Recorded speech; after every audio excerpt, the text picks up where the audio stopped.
നമ്മള് രണ്ടോ അതിൽ കൂടുതലോ TKI കൊടുത്തിട്ടും ഫെയിലർ ആണെന്നുണ്ടെങ്കിൽ നമ്മൾ കൊടുക്കാൻ പറ്റിയ ഡ്രഗാണ് ഒമാസെറ്റാക്സിൻ. കേൾക്കുന്ന? ഓക്കെ, അപ്പൊ ഇത്രയാണ് ഇത്. ഓക്കെ, പിന്നെ ഒരു സ്പെഷ്യൽ സിറ്റുവേഷൻ ഉണ്ട്. സ്പെഷ്യൽ സിറ്റുവേഷൻ എന്ന് പറയുമ്പോൾ ഇമാറ്റിനിൻ റെസിസ്റ്റന്റ് ആയിട്ടുള്ള CML. ഇത് നേരത്തെ പറഞ്ഞ മാതിരി തന്നെ, അതായത് ഇപ്പൊ നമ്മളൊരു പേഷ്യന്റ് വന്ന് പേഷ്യന്റിന് ഏതെങ്കിലും ഒരു ഫേസിലുള്ളത് പേഷ്യന്റ് ആണ്, നമ്മളിപ്പോ സപ്പോസ് ക്രോണിക് ഫേസിലാണെന്ന് ഇരിക്കട്ടെ. അപ്പൊ അങ്ങനെ വന്നൊരു പേഷ്യന്റ് നമ്മൾ ഇമാറ്റിനിൻ കൊടുത്തിട്ട് പേഷ്യന്റിന് റെസിസ്റ്റന്റ് ആണ്, അല്ലെങ്കിൽ പേഷ്യന്റ് ഏഷ്യൻ ഇല്ല, അപ്പൊ നമ്മൾ ഏത് കൊടുക്കും? ആ ഒരു ഓർഡർ തന്നെ രണ്ടാമത്തെ മൂന്നാമത്തെ ഡ്രഗ് കൊടുക്കും. ഓക്കെ, അപ്പൊ നമ്മൾ ഡെസാർട്ടിനിബോ അല്ലെങ്കിൽ നിലോട്ടിനിബോ കൊടുക്കും. അതേപോലെ തന്നെ ഒരു CML വിത്ത് T3151 മ്യൂട്ടേഷൻ എന്ന് പറഞ്ഞൊരു മ്യൂട്ടേഷൻ ഉണ്ട്. അങ്ങനെയുള്ള ഒരു CML ആണെന്നുണ്ടെങ്കിൽ നമ്മൾ ഏറ്റവും ലാസ്റ്റിലെ ഡ്രഗ് ഇല്ലേ അത് കൊടുക്കും. ഓക്കെ, ചുമ്മാ അറിഞ്ഞിരുന്നാ മതി. ഓക്കെ, അപ്പൊ നമ്മള് ഡ്രഗ്സ് ഏതാ കൊടുക്കണം എന്ന് വെച്ചാൽ ട്രീറ്റ്മെന്റ് CML ട്രീറ്റ്മെന്റ് ആയിട്ട് നമ്മൾ ടിനിപ്സ് ആണ് മെയിൻലി കൊടുക്കുന്നത്. ടിനിപ്സ് എന്ന് പറയുമ്പോൾ TKI ടൈറോസിൻ കൈനേസ് ഇൻഹിബിറ്റർ ആണ് ടിനിപ്സ് എന്ന് പറയുന്നത്.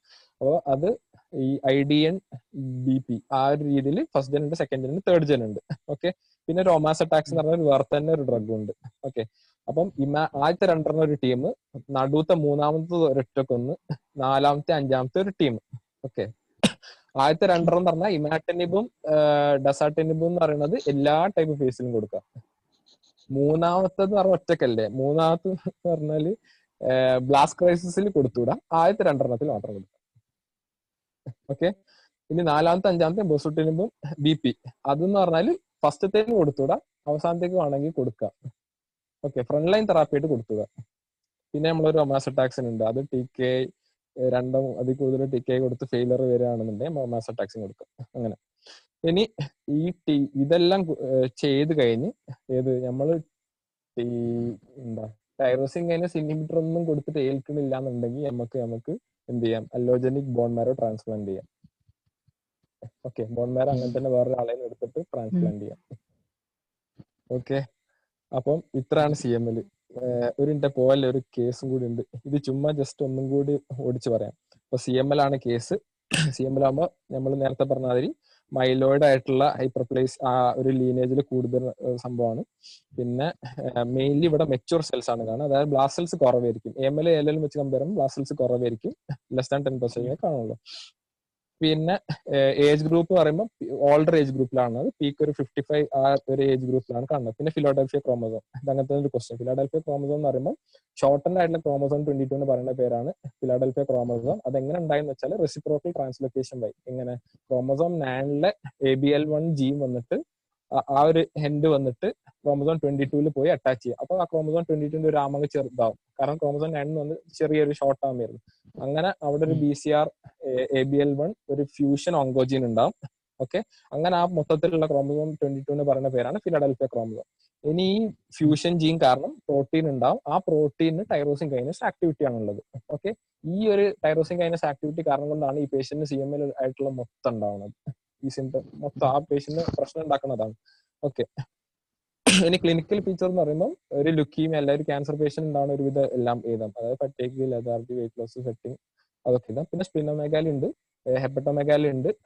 അതേപോലെ തന്നെ ഫ്രിക്ഷൻ ഡ്രബ് ഒരു പറയാനാണെന്നുണ്ടെങ്കിൽ ഫ്രിക്ഷൻ ഡ്രബ് അധികം ഉണ്ട്. ഓക്കെ, ക്ലിനിക്കൽ ഫീച്ചർ കഴിഞ്ഞു. പിന്നെ മെയിൻ ആയിട്ട് ഇവിടെ പഠിക്കുന്നത് ഫേസസ് ഇൻ CML.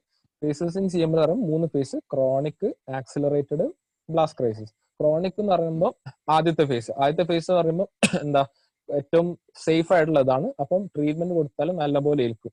ഓക്കെ, പിന്നെ ആ ഫേസിൽ അധികം സിംറ്റംസ് കാര്യങ്ങളൊന്നും ഉണ്ടാവില്ല. ഓക്കെ, രണ്ടാമത്തെ പറയുമ്പോൾ ഒന്നുകൂടി വേഴ്സ് ഉണ്ടായി. അപ്പം ആ ഒരു ഫേസിൽ എന്ന് പറയുമ്പോൾ കുറച്ചുകൂടി അധികം ഫീച്ചേഴ്സ് കാണിച്ചു തുടങ്ങും, അതായത് സ്പ്ലിനോമെഗാലിയും ബേസോഫിൽ അങ്ങനത്തെ കുറച്ച് ഫീച്ചേഴ്സ് കാണിച്ചു തുടങ്ങും. പിന്നെ കുറച്ചുകൂടി ഇമ്മച്ചുവർ സെൽസ് താഴോട്ട് പോകുന്ന തോറും ഇമ്മച്ചുവർ സെൽസ് കൂടി വരും, ബ്ലാസ്റ്റ് സെൽസ് കൂടി വരും. അപ്പം അത് കാണാൻ പറ്റും. അതേപോലെ തന്നെ ഈ ഒരു ഫേസിൽ ട്രീറ്റ്മെന്റ് കുറച്ച് പാടാണ്. പിന്നെ മൂന്നാമത്തെ ഫേസ് ആണ് ബ്ലാസ്റ്റ് ക്രൈസിസ്. ബ്ലാസ്റ്റ് ക്രൈസിൽ ആ 3B ആലോചിക്കുക. ബ്ലാസ്റ്റ് ക്രൈസിസ് എന്ന് പറയുമ്പോൾ ബ്ലാസ്റ്റ് സെല്ല് ഗ്രേറ്റർ ദാൻ 20% ആവും. അപ്പൊ തന്നെ നമുക്ക് ഓർമ്മ വരും, ബ്ലാസ്റ്റ് സെൽ 20% മേലെ പോകുമ്പോൾ പറയുമ്പോൾ അത് ഒന്നെങ്കിൽ AML അല്ലെങ്കിൽ CML AML അല്ലെങ്കിൽ ALL.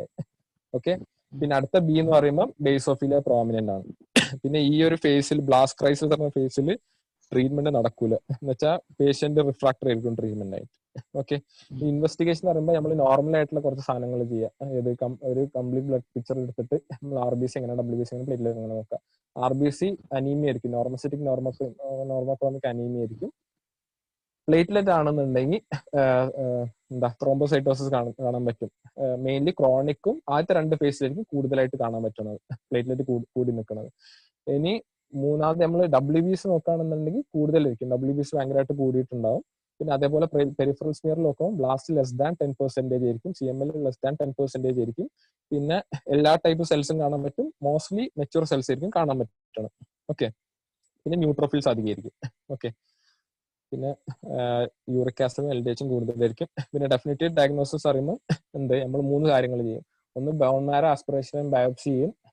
പിന്നെ നമ്മൾ ക്രോമോസോം അനാലിസിസ് ചെയ്തിട്ട് നമ്മൾ ഫിലാഡൽഫിയ ക്രോമോസോമിനെ കണ്ടുപിടിക്കും.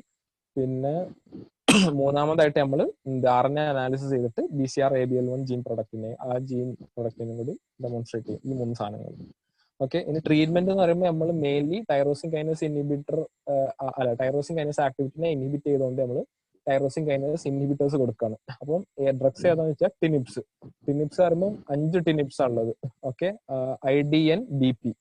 ഓക്കെ. ആദ്യത്തേതെന്ന് പറയുമ്പോൾ ഇമാറ്റിനിബ്, പിന്നെ ഉള്ളത് ഡസാട്ടിനിബ്, നിലോട്ടിനിബ്, ബൊസുട്ടിനിബ്, പൊണാട്ടിനിബ്. ഓക്കെ.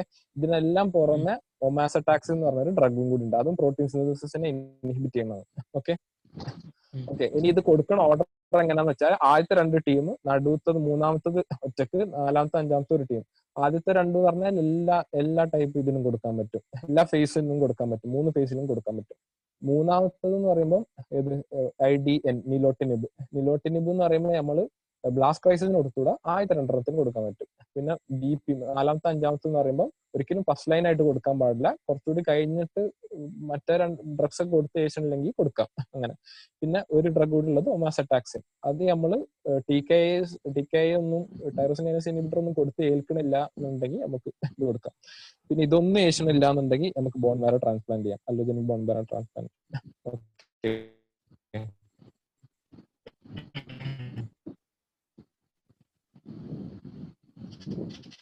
ഇനി ഇതൊരു കേസാണ്.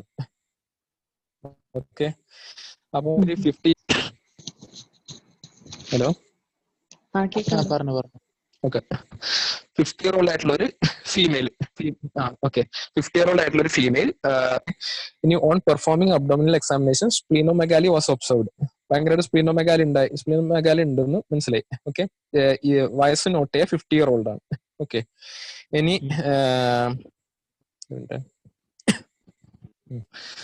ഇനി പ്ലേറ്റ്ലെറ്റ്, ഇതാണ് പ്ലേറ്റ്ലെറ്റിന്റെ ഈ പ്ലേറ്റ്ലെറ്റ് ഇവിടെ. ഓക്കെ. പ്ലേറ്റ്ലെറ്റിന്റെ വാല്യൂ എന്ന് പറയുമ്പോൾ 6 lakhs എബോവ് വന്നു. ഓക്കെ. WBCന്റെ വാല്യൂ എന്ന് പറയുമ്പോൾ 1,20,000, അതും കൂടി. ഓക്കെ. ഇനി ഹീമോഗ്ലോബിനും ഹെമറ്റോക്രിറ്റും, ഹീമോഗ്ലോബിൻ എന്ന് പറയുമ്പോൾ 8 g/dL, അത് കുറവാണ്. പിന്നെ ഹെമറ്റോക്രിറ്റും കുറവാണ്. ഓക്കെ. ഇനി പേഷ്യന്റിന്റെ നമ്മള് WBC നോക്കാണ്. WBC നോക്കുമ്പോൾ നമ്മൾ ഏറ്റവും കൂടുതൽ കാണാൻ പറ്റണം എന്താ, ന്യൂട്രോഫില്ല. ഓക്കെ. പിന്നെ അങ്ങനെ കുറച്ച് മറ്റേ ബാൻഫോം, മൈലോസൈറ്റ് അതൊക്കെ ഉണ്ട്. മെയിൻലി ന്യൂട്രോഫിൽ കൂടുതലാണ്. പിന്നെ നമ്മൾ നോക്കുമ്പോൾ ബ്ലാസ്റ്റ് സെൽ കുറവാണ്. ഓക്കെ. ബ്ലാസ്റ്റ് സെൽ കുറവാണ്. അപ്പൊ തന്നെ നമുക്ക് മനസ്സിലൊരു ഐഡിയ വന്നാണ്. ഓക്കെ. പിന്നെ പിന്നെ ഇതെന്താന്ന് വെച്ചാ, പിന്നെ മറ്റേത് ലിംഫോസൈറ്റ് ഈസിനോഫിൽ ഒക്കെ കേട്ടോ, അതിൽ വലിയ കാര്യമില്ല. പിന്നെ ഇതെന്താന്ന് വെച്ചാൽ ബോൺ മാരോ ബയോപ്സി ചെയ്ത് നോക്കി. ബോൺ മാരോ ബയോപ്സി ചെയ്തിട്ട് നമുക്ക് ഹൈപ്പർ സെല്ലുലാർ ആണെന്ന് മനസ്സിലായി. അതേപോലെ തന്നെ മൈലോയിഡ് എറിത്രോയിഡ് റേഷ്യോ നോക്കി. അപ്പം മൈലോയിഡ് എറിത്രോയിഡ് റേഷ്യോ എന്ന് പറയുമ്പോൾ കൂടിയിട്ടുള്ളത്. അപ്പം എന്താ, മൈലോയിഡ് സംഭവങ്ങൾ കൂടുതലാണ്. ഓക്കെ. അപ്പം ഈ സാധനങ്ങളെല്ലാം വെച്ചിട്ട് നമ്മൾ ഡയഗ്നോസിസ് എന്തായിരിക്കും, ഓക്കെ. ആ ബ്ലാസ്റ്റ് സെല്ല് കുറവാന്ന് തന്നെ പറയുമ്പോൾ നമുക്ക് AML എല്ലാം കൊടുത്ത് ഒഴിവാക്കാൻ പറ്റും. പിന്നെ ബാക്കി ഫീച്ചേഴ്സ് എല്ലാം ഈ ന്യൂട്രോഫിൽ അതെല്ലാം നോക്കിയിട്ട്, പിന്നെ ഏജ് അതെല്ലാം നോക്കിയിട്ട് CML. ഓക്കെ. പിന്നെ what do you expect on cytogenetics, നമ്മൾ സൈറ്റോജനറ്റിക്സ് ചെയ്തിട്ട് നമുക്ക് എന്താണ് കിട്ടാൻ പോകുന്നത്,